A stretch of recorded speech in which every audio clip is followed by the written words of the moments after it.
দর্শক, ঈদ মুবারক। শুরু হলো সব খবর। যমুনা টেলিভিশনের নিয়মিত এই আয়োজনে আপনাদের সবাইকে স্বাগত জানাচ্ছি। আমি আহমেদ রেজা। রাজধানীর মগবাজারের আদ্দিন মেডিকেল কলেজ হাসপাতালে ইলেকট্রিক রুটির কারখানার সন্ধান পাওয়ায় ক্ষোভ জানিয়েছেন স্বাস্থ্যমন্ত্রী সরদার মোহাম্মদ সাখাওয়াত হোসেন। বিকেলে হাসপাতাল পরিদর্শনে যান স্বাস্থ্যমন্ত্রী। এ সময় তার সাথে ছিলেন স্বাস্থ্য অধিদপ্তরের মহাপরিচালক প্রভাত চন্দ্র বিশ্বাস। পরে হাসপাতালের উপরে তৃতীয় তলা পরিদর্শন করেন তারা। সেখানে একটি বেকারি দেখতে পান। ইলেকট্রিক চুল্লির মাধ্যমে সেখানে তৈরি হতো বেকারি পণ্য। তবে সেখানে কোনো ইলেকট্রিক্যাল ইঞ্জিনিয়ারকে পাওয়া যায়নি। এছাড়া সেখানে কিছু ময়লা আবর্জনাও ছিল। মন্ত্রী আরও বলেন, তদন্ত রিপোর্ট দিতে আরও 4 দিন সময় লাগবে। তদন্ত কমিটি 3 জুন দিবে চূড়ান্ত প্রতিবেদন। সন্তানহারা প্রত্যেক মায়ের সাথে কথা বলে রিপোর্ট তৈরি করা হবে। শিশুদের ময়না তদন্ত কেন করা হয়নি এমন প্রশ্নের জবাবে মন্ত্রী বলেন, নবজাতক সন্তানদের পোস্টমর্টেম করতে চায়নি তাদের পরিবার, সেজন্য পোস্টমর্টেম করা হয়নি। তবে চিকিৎসকদের সাথে কথা হয়েছে, সব মিলিয়ে একটি পূর্ণাঙ্গ রিপোর্ট পাওয়া যাবে।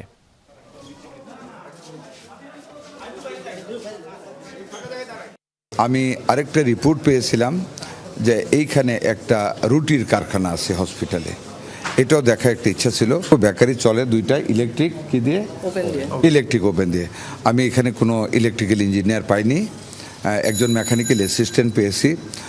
দেয়ার আর সো মেনি গার্বেজেস দেয়ার। দর্শক, এই মুহূর্তে আদ্দিন হাসপাতালে যেতে চাই। সেখানে রয়েছেন সহকর্মী শওকত মঞ্জুর শান্ত। তার মাধ্যমে জানাবো সেখানকার সবশেষ পরিস্থিতিগুলো। শান্ত, বেকারির সাথে 6 শিশুর মৃত্যুর কি কোনো সংশ্লিষ্টতা আছে কিনা, কি বলছেন মূলত সেখানকার চিকিৎসক বা কর্তৃপক্ষ? বিস্তারিত জানতে চাই আপনার মাধ্যমে। রেজা, আসলে বেকারির সাথে এই শিশু মৃত্যুর কোনো কানেকশন আছে কিনা সেটি নিয়েও আসলে স্বাস্থ্যমন্ত্রী কিন্তু সন্দেহ প্রকাশ করেছেন এবং এটি আরও গভীরতর তদন্তের কথা তিনি কিন্তু জানিয়েছেন। বিশেষ করে এই যে চুল্লি তারা ব্যবহার করতো, ইলেকট্রিক চুল্লি সেই বা ইলেকট্রিক ওভেন, সেই ওভেন থেকে কোনো ধরনের গ্যাস লিক হয়েছে কিনা, সেখানে নিঃশ্বাসে ব্যাঘাত ঘটার মতো কোনো পরিস্থিতি তৈরি হয়েছে কিনা সেটি আসলে তদন্ত করে দেখার কথা কিন্তু স্বাস্থ্যমন্ত্রী জানিয়েছেন। এবং এই মুহূর্তে আমরা যেই পরিবেশটাতে আছি সেটা বলতে হবে যে আদ্দিন হাসপাতালে আমরা গেল 2 ঘন্টা যাবৎ ভেতরে প্রবেশের চেষ্টা বলি, অথবা এখানকার পরিচালনা পর্ষদের সাথে কথা বলার চেষ্টা বলি, অথবা ভেতরের যেই চিত্রগুলো সেটা নেওয়ার চেষ্টা আমরা করেছি এবং বিভিন্নভাবে যোগাযোগের চেষ্টা করেছি। তারা কিন্তু ভেতরে প্রবেশের সুযোগ করে দেয়নি। এবং একই সাথে এখানকার যারা আয়া রয়েছেন অথবা এখানে যারা কাজ করছেন, বিভিন্ন ওয়ার্ডের বয় অথবা গার্ল যারা রয়েছেন, সিস্টার যারা রয়েছেন, তারা কিন্তু এসে এখানে জড়ো হয়েছেন। সাংবাদিকদের ভেতরে প্রবেশের ব্যাপারে একটা বাধা প্রদানের চেষ্টা তারা করেছেন। এবং কোথায় আসলে সেই বেকারির অবস্থান সেটি এখন পর্যন্ত কারো মাধ্যমে, একজন ব্যক্তির মাধ্যমে কিন্তু সেটি জানার সুযোগ এখানে তৈরি হয়নি। এবং বলতে হবে যে সেই তথ্য এখানে প্রায় 3 দিন পার হয়েছে। আজকে এটা উদ্ঘাটনের ঘোষণা হয়তো বা স্বাস্থ্যমন্ত্রীর কাছে আমরা জানতে পেরেছি, কিন্তু এই যে সময়ের ভিতরে আলামত ছড়িয়ে নেওয়ার যে একটা সুযোগ, একটা সময় তৈরি হওয়া এবং এর মাধ্যমে তারা যে আসলে একটা পরিবেশ তৈরি করছেন যে সাংবাদিকরা এখানে আসলে স্বাস্থ্য খাতে তাদের অসুবিধা করছেন, আসলে আমরা কিন্তু গেটের একটি পাশে অবস্থান করছি এবং সহযোগিতা চাচ্ছি। এবং তারা কিন্তু একটা পরিবেশ সৃষ্টি করে সাংবাদিকদের উপরেই একটা দোষারোপের একটা চেষ্টা কিন্তু আমরা এখানে চাক্ষুষভাবে দেখতে পাচ্ছি, যে আসলে এটি অনেকটা ব্লেম গেম আমরা যেটাকে বলে থাকি। এবং এইখানে যারা আয়ারা এসেছেন, ওয়ার্ড বয়রা এসেছেন, তারা কোনোভাবে এখানে আসলে আসার কোনো যৌক্তিকতা নেই। এখানে ম্যানেজার অথবা এখানে পরিচালক পদের যারা রয়েছেন তারা কেউই কিন্তু এখানে এসে আমাদের সাথে যোগাযোগ করেননি। এবং সিকিউরিটি ইনচার্জ যারা রয়েছেন তাদের সাথে আমরা যোগাযোগ করেছি, তারা কিন্তু আমাদেরকে সহযোগিতা করতে পারেননি। বরঞ্চ আমরা দেখেছি এখানে পুলিশ সদস্য প্রবেশ করেছেন 3 জন 4 জন। এখন আমরা দেখতে পাচ্ছি র্যাব সদস্য এসেছেন এবং সাংবাদিকদেরকে ছবি তোলার ব্যাপারে সহযোগিতা করার ক্ষেত্রে কিন্তু কেউ নেই। একটি মানুষ কিন্তু সাংবাদিকদেরকে ছবি নেওয়ার ব্যাপারে সহযোগিতা করতে পারছেন না। স্বাভাবিকভাবে বলতে পারি যে যেই কারখানার খবর আমরা স্বাস্থ্যমন্ত্রীর বরাতে পেয়েছি, স্বাস্থ্যমন্ত্রী নিজে বলেছেন এবং আইসিইউর ভিতরে একটি উৎকো গন্ধ তিনি অস্তিত্ব টের পেয়েছেন। একই সাথে সেই গন্ধটা আসলে কার্বন মনোক্সাইড থেকে অথবা কার্বন ডাইঅক্সাইড অথবা অন্য কোনো গ্যাস লিকেজের কারণে কিনা, এবং সেই গ্যাসটি আসলে এই কারখানা থেকে আসছে কিনা। যেহেতু কারখানায় যে ওভেন ব্যবহার করা হয়, ইলেকট্রিক ওভেন বা মাইক্রোওয়েভ ওভেন, সেই ওভেনে যদি হাফ কুক কোনো কিছু থাকে, অর্থাৎ পুরো জ্বালানি যদি ব্যয় না হয়ে থাকে, সেই ক্ষেত্রে কিন্তু কার্বন মনোক্সাইড এবং কার্বন ডাইঅক্সাইড বাতাসে মিশে যাওয়ার একটা আশঙ্কা রয়েছে এবং সেই গ্যাস লিক অথবা সেই পাইপিংয়ের সাথে যদি কোনোভাবে সেখানকার শীতাতপ নিয়ন্ত্রণ পাইপিংয়ের সাথে এয়ার সার্কুলেশনের কোনোভাবে কোনো কানেকশন ঘটে থাকে সেই ক্ষেত্রে কিন্তু সেই পুরো আইসিইউটি আসলে এক ধরনের বিষ বাতাসে পরিণত হওয়ার একটা সুযোগ থেকেই যায় এবং সেইখান থেকে এই ভয়াবহ যে দুর্ঘটনা মর্মান্তিক যে ঘটনা নবজাতক 6 জন নবজাতককে আমরা হারিয়েছি সেই ঘটনাটি ঘটেছে কিনা সেটির একটি কানেকশন রয়েছে কিনা সেটি কিন্তু স্বাস্থ্যমন্ত্রীর পক্ষ থেকে আমরা একটা ইঙ্গিত আমরা এখানে পেয়েছি। স্বাভাবিকভাবে আমরা যদি কারিগরি দিক থেকে যারা রয়েছেন যারা এই বিষয়ে অভিজ্ঞ রয়েছেন তাদের কাছ থেকে কোনো একটা মন্তব্য পেলে আমরা হয়তোবা এটি সঠিকভাবে ধারণা করতে পারতাম অথবা ধারণাভাবে আমরা বলতে পারতাম যে ঘটনাটি আসলে কি ঘটছে। এখন বলার অপেক্ষা রাখে না যে আমাদের চেষ্টা অব্যাহত রয়েছে। আমরা এখানে সেই চিত্র ধারণের যে সুযোগ সেই সুযোগের অপেক্ষায় আমরা রয়েছি। যদিও হাসপাতাল কর্তৃপক্ষের কোনো প্রকার সহযোগিতা এখন পর্যন্ত আমরা পাইনি এবং সেই সহযোগিতা আদৌ আসবে কিনা সেটাও আমরা সন্দিহান রয়েছে। রেজা, সেই খবরের বিস্তারিত আপনার মাধ্যমে জানছিলাম। ধন্যবাদ শান্ত আমাদের সাথে যুক্ত হবার জন্য। এদিকে আদ্দিন হাসপাতালে 6 নবজাতকের রহস্যজনক মৃত্যুর ঘটনায় আজ স্বাস্থ্যমন্ত্রীকে প্রাথমিক তদন্ত রিপোর্ট দিয়েছে তদন্ত কমিটি। প্রাথমিক অনুসন্ধানে পোস্ট অপারেটিভ ওয়ার্ডে প্রায় 2 ঘন্টা এসি বন্ধ থাকার তথ্য মিলেছে। পাশাপাশি সেখানে পর্যাপ্ত ভেন্টিলেশন ব্যবস্থা না থাকার বিষয়টিও উঠে এসেছে। এসব তথ্য নিশ্চিত করেছেন স্বাস্থ্যমন্ত্রী সরদার মোহাম্মদ সাখাওয়াত হোসেন। চূড়ান্ত রিপোর্ট দেওয়া হবে 3 জুন। গত 27 মে রাজধানীর মগবাজারে আদ্দিন হাসপাতালে একই ওয়ার্ডে 6 নবজাতকের মৃত্যুর ঘটনায় দেশ জুড়ে ছড়ায় উদ্বেগ উৎকণ্ঠা। ঘটনার পরই কারণ অনুসন্ধানে তদন্ত কমিটি গঠন করে স্বাস্থ্য অধিদপ্তর। শনিবার প্রতিবেদন জমা দেওয়ার কথা থাকলেও অগ্রগতি পর্যালোচনায় সকালে স্বাস্থ্য অধিদপ্তরে যান স্বাস্থ্যমন্ত্রী সরদার মোহাম্মদ সাখাওয়াত হোসেন। করেন তদন্ত সংশ্লিষ্টদের সঙ্গে বৈঠক। পরে স্বাস্থ্যমন্ত্রী জানান, প্রাথমিক অনুসন্ধানে পোস্ট অপারেটিভ ওয়ার্ডে প্রায় 2 ঘন্টা এসি বন্ধ থাকার তথ্য পাওয়া গেছে। পাশাপাশি সেখানে পর্যাপ্ত ভেন্টিলেশন ব্যবস্থা না থাকার বিষয়টিও উঠে এসেছে। এসি বন্ধ ছিল, কয় ঘন্টা ছিল বন্ধ? 2 ঘন্টার জন্য। একটা মায়ের রিকোয়েস্টে 2টা থেকে 4টা পর্যন্ত এসিটা বন্ধ ছিল। ঘরে কোনো ভেন্টিলেশন সিস্টেম ছিল না। কথাগুলি এসে সবই আমি রিপোর্টে দেখেছি, পয়েন্ট যেগুলো অবজার্ভ করা হয়েছে দেখেছি। তদন্ত প্রতিবেদন প্রায় প্রস্তুত বলেও জানান মন্ত্রী। তবে পূর্ণাঙ্গ রিপোর্টের জন্য নিহত নবজাতকদের মায়েদের সাক্ষ্যকে গুরুত্ব দেওয়া হচ্ছে। এই কারণেই বাড়তি সময় প্রদান। মাগুলির সাথে ওই তখনকার পরিস্থিতিটা ওনাদের কাছ থেকে একটা স্টেটমেন্ট নিতে হবে। যে কারণে তদন্ত কমিটি এই অসম্পূর্ণ বিদায় তদন্তটা মায়েরা নাই বিদায় 3 দিন সময় চেয়েছে। দ্য লাস্ট টাইম 3 দিন আমরা সবাই মিলে আমরা ঐক্যমত হয়ে 3 দিন সময় দিচ্ছি। তদন্তে কারো অবহেলা বা দায়িত্বহীনতার প্রমাণ পাওয়া গেলে সংশ্লিষ্টদের বিরুদ্ধে দৃষ্টান্তমূলক ব্যবস্থা নেওয়া হবে এমন হুঁশিয়ারি দেন স্বাস্থ্যমন্ত্রী। আমরা কাউকে ছাড় দেব না। রাব্বি সিদ্দিকী, যমুনা নিউজ, ঢাকা। 12 ঘন্টার মধ্যে বর্জ্য অপসারণের ঘোষণা দিয়েও ব্যর্থ ঢাকার 2 সিটি কর্পোরেশন। শনিবারও ঢাকা দক্ষিণ সিটির নারিন্দ্রা, যাত্রাবাড়ি, বকশীবাজার সহ বেশ কিছু গুরুত্বপূর্ণ এলাকায় বর্জ্যের স্তূপ দেখা যায়। সিটি কর্পোরেশন বলছে, গত 3 দিনে দক্ষিণ সিটি থেকে কমপক্ষে 29,000 টন বর্জ্য চূড়ান্ত ডাম্পিং করা হয়েছে। এখনও চলমান সিটি কর্পোরেশনের পরিচ্ছন্নতা কার্যক্রম। শনিবারের মধ্যে কুরবানির বর্জ্য অপসারণের ঘোষণা ছিল 2 সিটি কর্পোরেশনের। তবে প্রকৃত চিত্র কিছুটা ভিন্ন। রাজধানীর অনেক এলাকায় এখনও পড়ে আছে কুরবানির পশুর বর্জ্য। সকালে ঢাকা দক্ষিণ সিটির নারিন্দা এলাকার বিভিন্ন সড়কে কুরবানির পশুর বর্জ্যের স্তূপ দেখা যায়। স্থানীয়দের অভিযোগ, 2 দিন আগের বর্জ্য পড়ে আছে এখনও, দুর্গন্ধে টেকা দেয়। রক্ত এখানে সব পুরা রয়েছে, দেখেন না এখানে পরিবেশ কেমন হয়ে রয়েছে। সুইপার আসে না ময়লা নিবার জন্য, কারা করবো এখানে, কারা সাপক পরিষ্কার করবো। আমাদের এখানে গন্ধ খেলা যায় না, তারপর অনেক সময় গোবর থাকে, পরিষ্কার করা হয় না। তো আবার 2 দিন ধরে আসতেছে না সিটি কর্পোরেশনের লোক।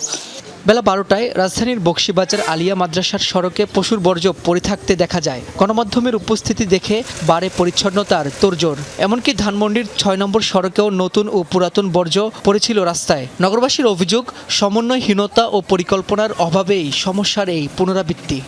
অনেক কষ্ট হইতেছে গন্ধতে, এই সাইডে ওই সাইডে সব দিকে ময়লা। হাঁটাচলা করতেছে, গন্ধ আসতেছে, এদিক দিয়ে যাওয়া আসা করতেছে, পারতেছি না, খেলতে পারতেছি না। কিন্তু আমাদের এখানে দেখেন ময়লা এখনো পরিষ্কার করা হয়নি। এটা ব্যর্থতা, এটা দায়টা কে নিবে? এখনও সিটি কর্পোরেশনের বর্জ্য অপসারণ এবং পরিচ্ছন্নতা কার্যক্রম চলমান। ঢাকা দক্ষিণ সিটি কর্পোরেশনের তথ্য অনুযায়ী গত 3 দিনে 29,000 টন বর্জ্য চূড়ান্ত ডাম্পিং করেছে তারা। রাব্বি হোসেন, যমুনা নিউজ, ঢাকা। রাজধানীতে কোরবানির পশুর বর্জ্য অপসারণে অব্যবস্থাপনা হয়েছে এমন অভিযোগ করেছেন জামায়াতের ঢাকা মহানগরীর উত্তরের আমির মোহাম্মদ সেলিম উদ্দিন। বলেছেন, গরুর হাটেও টোকেনের নামে চাঁদাবাজি করা হয়েছে, যা নিয়ন্ত্রণে সরকারের কোনোই পদক্ষেপ দেখা যায়নি। চলমান পরিস্থিতি নিয়ে মগবাজারে আয়োজিত এক সংবাদ সম্মেলনে এসব কথা বলেছেন তিনি। বলেন, পশুর বর্জ্য অপসারণে সিটি কর্পোরেশনের ঘোষণার সাথে বাস্তবের কোনো মিল নেই। ফলে এই অব্যবস্থাপনার কারণে রোগ ব্যাধি ছড়িয়ে পড়ার শঙ্কা তৈরি হচ্ছে। এ সময় তিনি সড়কের মৃত্যুর ঘটনা উল্লেখ করে সরকারের সমালোচনা করেন। বলেন, জুলাইকে অস্বীকার করা মানে ফ্যাসিবাদকে মেনে নেয়া। এটা যারা করবে তাদের বিরুদ্ধে ফ্যাসিবাদ বিরোধী শক্তিকে ঐক্যবদ্ধ থাকতে হবে।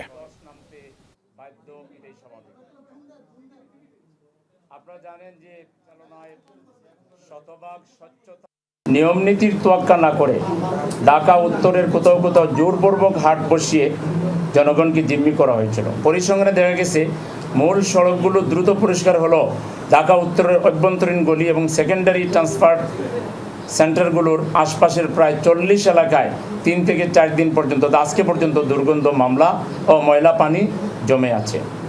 ঈদের তৃতীয় দিনেও সড়ক ও রেলপথে ছিল ঘরমুখো মানুষের ভিড়।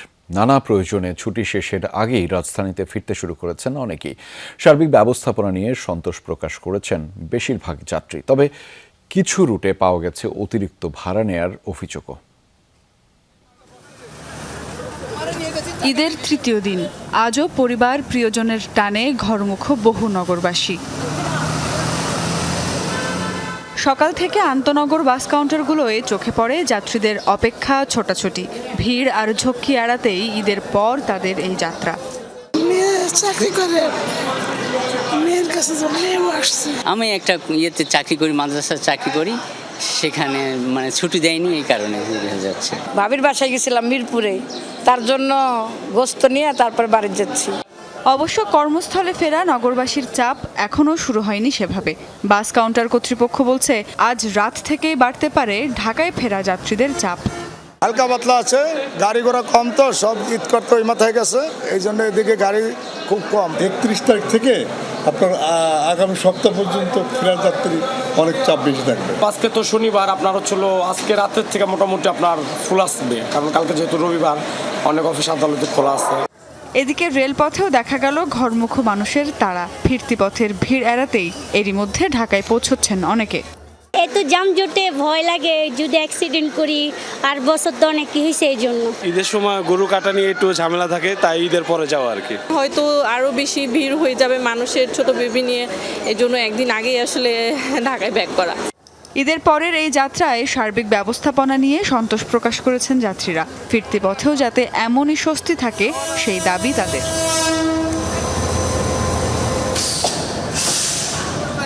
সুমাইয়া ঐশী, যমুনা নিউজ, ঢাকা।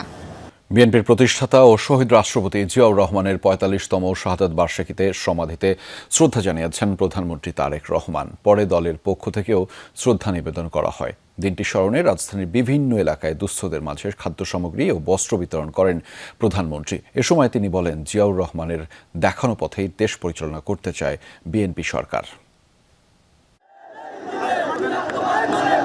জাতীয়তাবাদী রাজনীতির বিকাশে যার ভূমিকা এখনও রাজনৈতিক অঙ্গনে প্রাসঙ্গিক, সেই জিয়াউর রহমানের শাহাদাত বার্ষিকীতে জিয়া উদ্যানে জনতার ঢল। দীর্ঘ 2 দশক পর বাবার শাহাদাত বার্ষিকীতে সমাধিতে এসে আবেগপ্রবণ পুত্র প্রধানমন্ত্রী তারেক রহমান। জিয়াউর রহমানের সমাধিতে শ্রদ্ধা জানান প্রধানমন্ত্রী। সিনিয়র নেতাদের নিয়ে দলের প্রতিষ্ঠাতা জিয়াউর রহমানের সমাধিতে আরেকবার শ্রদ্ধা জানান বিএনপি চেয়ারম্যান তারেক রহমান। একদল শাসন ব্যবস্থা থেকে বক্সাল থেকে ফিরিয়ে নিয়ে আসা, অন্যদিকে অর্থনীতিতে একটা মুক্ত বাজার অর্থনীতি চালু করা ছিল আমাদের এই বাংলাদেশের পরিবর্তনের প্রথম ধাপ। ঐক্যবদ্ধভাবে এই জাতির সমৃদ্ধির জন্য এগিয়ে যাই, এই শিক্ষা আমরা শহীদ রাষ্ট্রপতি জিয়াউর রহমানের কাছ থেকে পেয়েছি এবং আমাদের দলের আদর্শ উদ্দেশ্য তাই। পরে প্রথমবারের মতো বাবা শাহাদাত বার্ষিকীতে দলের চেয়ারম্যান হিসেবে সীমিত আয়ের মানুষের মাঝে উপহার সামগ্রী বিতরণ করেন প্রধানমন্ত্রী। রাজধানী স্কুল থেকে শুরু করে ঢাকা মহানগরের উত্তরের শ্যামলী, বাংলা কলেজ, মিরপুর, পল্লবী, ইসিবি, কুড়িল ও বাড্ডায় উপহার সামগ্রী বিতরণ করা হয়। প্রধানমন্ত্রী বলেন, জিয়াউর রহমানের দেখানো পথেই দেশ গঠনে কাজ করছে সরকার। শহীদ রাষ্ট্রপতি জিয়াউর রহমান আমাদেরকে শিক্ষা দিয়ে গিয়েছেন যে আপনার কিভাবে দেশ গঠন করতে হবে, কিভাবে মানুষের পাশে দাঁড়াতে হবে।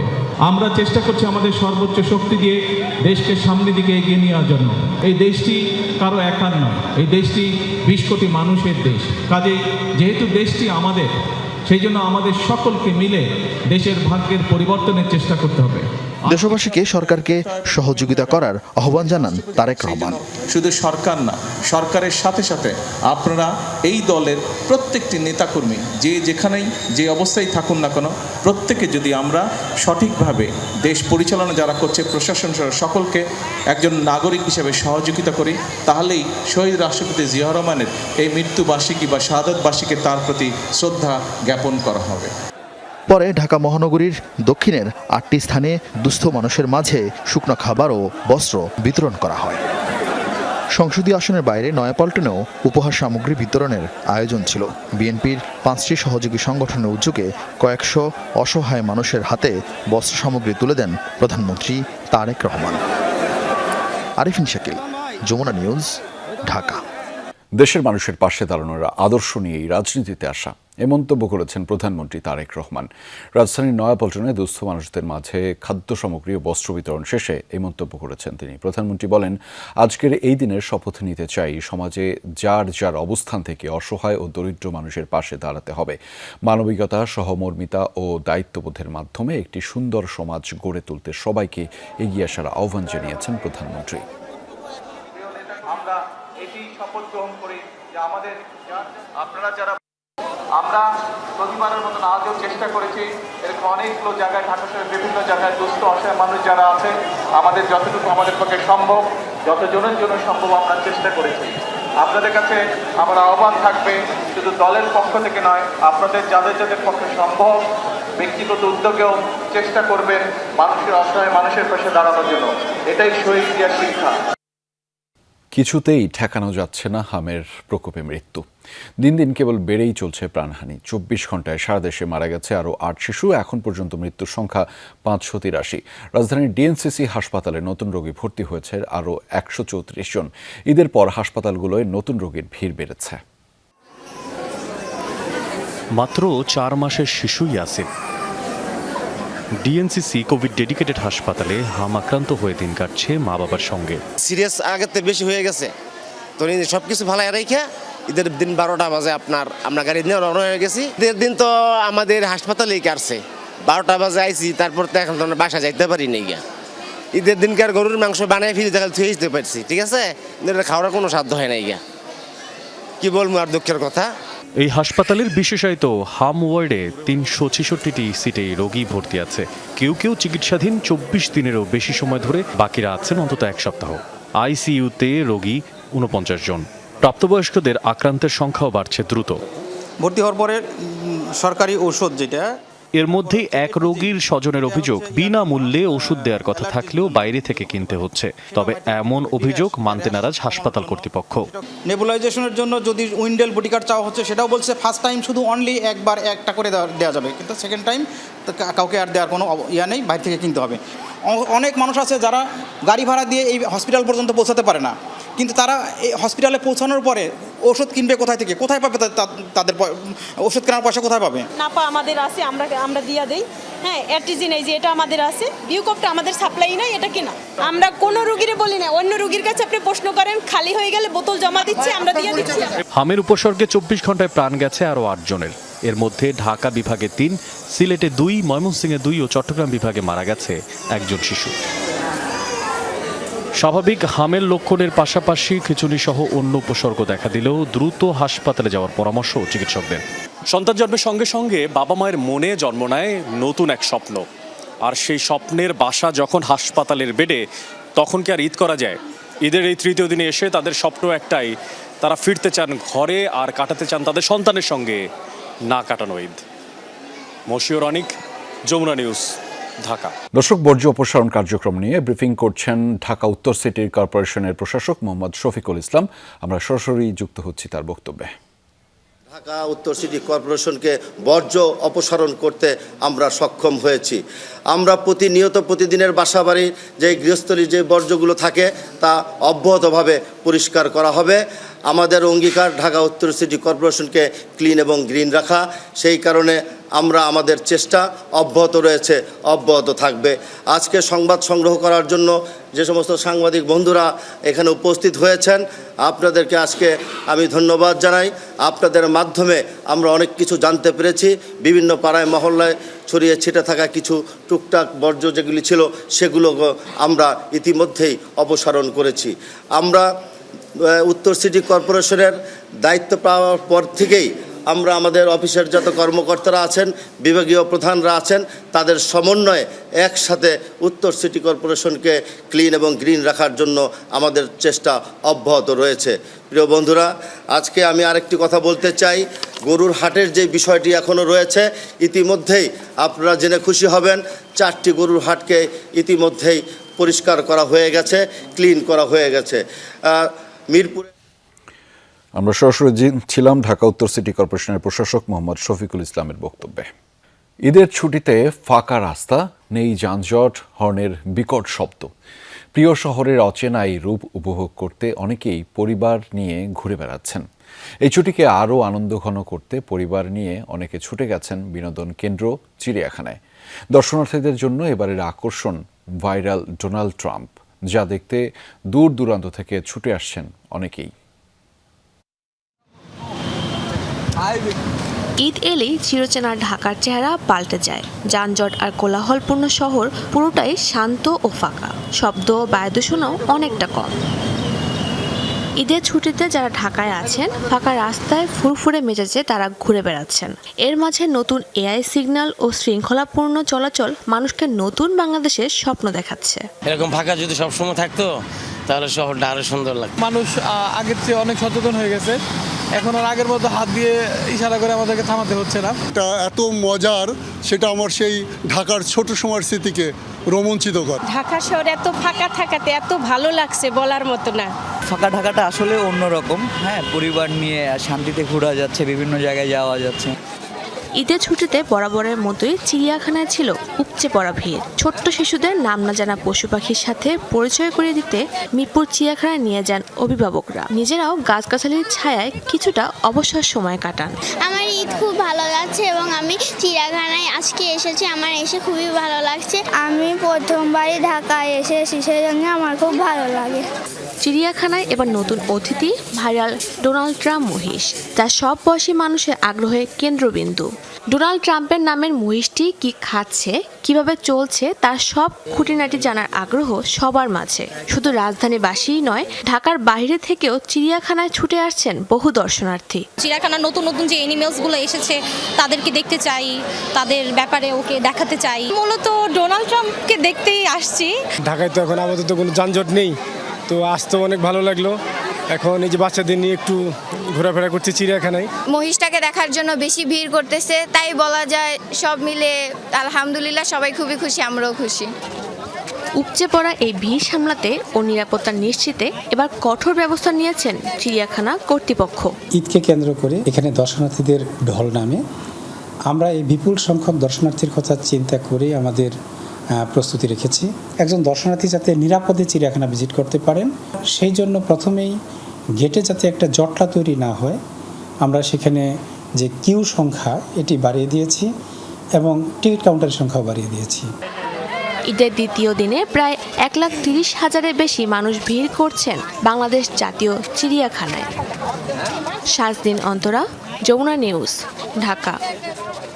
ঈদের ছুটিতে পর্যটন স্পটগুলোয় ভিড় বেড়েছে ভ্রমণ পিপাসুদের। এ বিষয়ে আরও জানাতে কক্সবাজার থেকে যুক্ত রয়েছেন সহকর্মী এহসান আল কুতুবী। তার মাধ্যমে জানাবো সেখানকার পরিস্থিতি। এহসান, পর্যটন নগরীতে ভ্রমণ পিপাসুদের ভিড় আপনি কেমন দেখছেন এবং সেখানকার পরিস্থিতি কি রয়েছে? যারা পর্যটক রয়েছেন তাদের সাথেও নিশ্চয়ই কথা হয়েছে, জানাবেন বিস্তারিত। যে ভিড় আমরা দেখছিলাম এবং এখন পর্যন্ত সন্ধ্যা ঘনিয়ে আসছে এই মুহূর্তেও কিন্তু প্রচুর পরিমাণে পর্যটক কক্সবাজারের এই সমুদ্র সৈকতে আছে।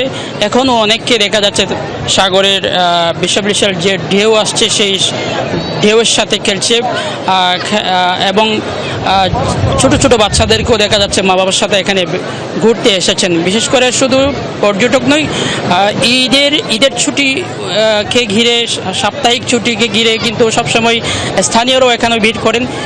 সেই হিসেবে অনেকেই এসেছেন যারা এখানকার স্থানীয়।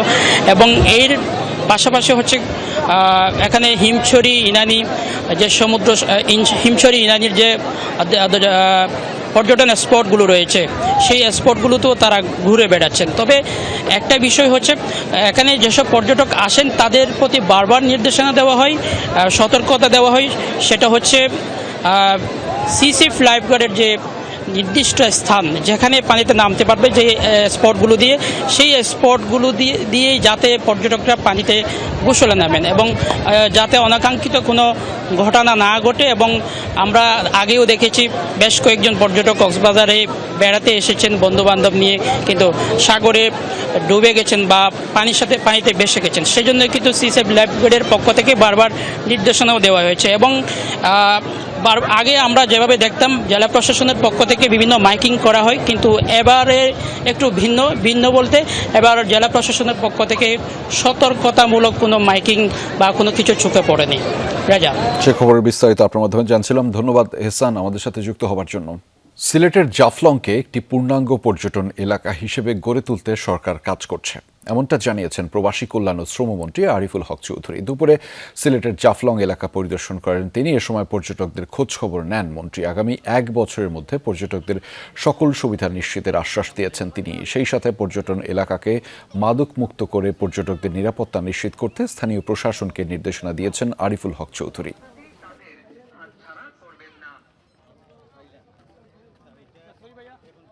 পবিত্র হজ পালন শেষে সৌদি আরব থেকে দেশে ফিরতে শুরু করেছেন বাংলাদেশি হাজিরা।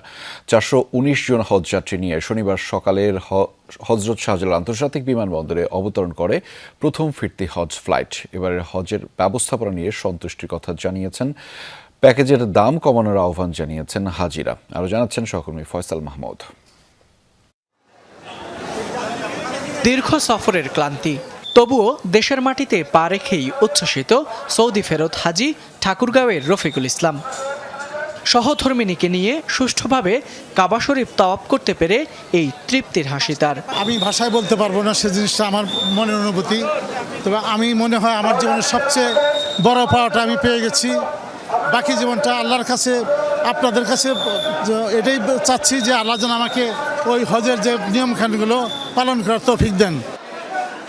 একই অনুভূতি নিয়ে সৌদি থেকে দেশে ফিরেছেন প্রথম ফিরতি হজ ফ্লাইটের 419 হাজি। সবার চোখে মুখেই পবিত্র হজ সম্পন্ন করার প্রশান্তি। আলহামদুলিল্লাহ, আমার জীবনে একটা বড় পাওনা, জীবনে বড় পাওনা, এটা সবারই আসলে মুসলমান মাত্রই প্রয়োজন। মালায় তো গেছি, থাকছি, খুবই খারাপ লাগছে, তবু আল্লাহর ঘরে গেছি, খুবই ভালো লাগছে, খুবই শান্তি লাগে। অনেক শুকরিয়া, আমার এই জীবনে প্রথম হজ, আনন্দ লেগেছে, অনেক ভালো লেগেছে। ফিরে আসা হাজিদের অনেকেই সার্বিক হজ ব্যবস্থাপনা নিয়ে সন্তুষ্ট। জানালেন দোয়া চেয়েছেন বাংলাদেশ ও সারা বিশ্বের মুসলমানদের জন্য। আলহামদুলিল্লাহ খুব ভালো হয়েছে, বিমান সার্ভিস আমরা ভালো পেয়েছি আলহামদুলিল্লাহ। আমার মা গিয়েছিলেন 22-এ বা 23-এ, তার চেয়ে মিনা আরাফা আমরা সবকিছু বেটার পেয়েছি। ধর্ম মন্ত্রণালয় কর্তৃপক্ষ আমাদেরকে যথেষ্ট সহযোগিতা করেছেন এবং সৌদি কর্তৃপক্ষ যে ব্যবস্থাপনা করেছেন এটা আসলে অভূতপূর্ব একটা সাপোর্ট। প্রার্থনা করলাম নিজের জন্য, ফ্যামিলির জন্য, দেশের জন্য, দেশের রাজনৈতিক পরিস্থিতি ভালো থাকে, সব মিলে আল্লাহর কাছে প্রার্থনা করি। চলতি বছর বাংলাদেশ থেকে 1,27,198 জনকে হজ করার সুযোগ দিয়েছিল সৌদি আরব। তবে হজ প্যাকেজের উচ্চ মূল্যের কারণে 79,164 জন হজে যান। তাই ভবিষ্যতে হজ প্যাকেজের দাম কমানোর আহ্বান জানান হাজিরা। 8 লাখ, 9 লাখ, 10 লাখ না করে 5 লাখ 5.5 লাখ টাকার মধ্যে যদি হজের প্যাকেজ করা হয় তাহলে অনেক মানুষ হজে যেতে পারবে আলহামদুলিল্লাহ। হজের প্যাকেজটা আরও কম যদি হতো 5 লাখ বা 5,20,000 5 লাখ তাহলে হজ আরও বেশি হতো আর কি। একটু কমাইলে আমাদের সুবিধা হয়। এখানে অনেক লোকই ইনশাল্লাহ হজ করতে পারতো। আমি 6 লাখ কেন 7 লাখ হলেও দিতে পারতাম, কিন্তু অনেকের জন্য এটা খুব টাফ হয়ে যায়। 5.5 লাখ 6 লাখ টাকা অনেক টাফ, সো টাফ। প্রথম দিনই 13টি ফ্লাইটে দেশে ফিরবেন 5,434 জন হাজি। পরে ধাপে ধাপে 30 জুন পর্যন্ত ফিরবেন বাকিরা। প্রতিটি ধর্মপ্রাণ মুসলমানেরই স্বপ্ন থাকে পবিত্র হজ পালন করার, আর সেই স্বপ্ন পূরণ হয় উচ্ছ্বাস প্রকাশ করছেন সৌদি আরব ফেরত এই হজ যাত্রীরা। ছোটখাটো কিছু অভিযোগ ছাড়া পুরো হজ ব্যবস্থাপনা নিয়েই সন্তুষ্টি প্রকাশ করেছেন তারা। তবে কিছু কিছু জায়গায় আরও উন্নতি করার জায়গা দেখছেন এসব হজযাত্রীরা। ফয়সাল মাহমুদ, যমুনা নিউজ, ঢাকা।